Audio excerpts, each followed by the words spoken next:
দিনাজপুরের হিলিতে সমতল ভূমিতে বসবাসরত অনগ্রসর ক্ষুদ্র নৃগোষ্ঠীর আর্থসামাজিক উন্নয়ন ও জীবনমান উন্নত করার লক্ষ্যে ছাগল ও উপকরণ বিতরণ করা হয়েছে।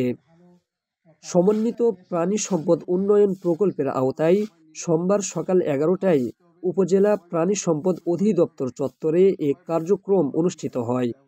অনুষ্ঠানে উপজেলা প্রাণী সম্পদ দপ্তর ও ভেটেরিনারি হাসপাতালের আয়োজনে প্রতিজন উপকারভোগীর মাঝে 2টি করে ব্ল্যাক বেঙ্গল ছাগল এবং 5টি করে ফ্লোর ম্যাট বিতরণ করা হয়। সর্বমোট 142 জনের মাঝে 284টি ছাগল তুলে দেওয়া হয়েছে।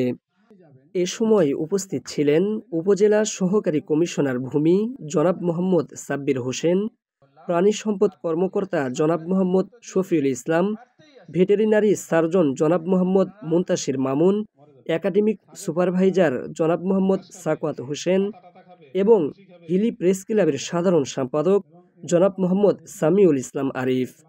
তৌহিদুল ইসলাম শামীম, দৈনিক ঘোষণা।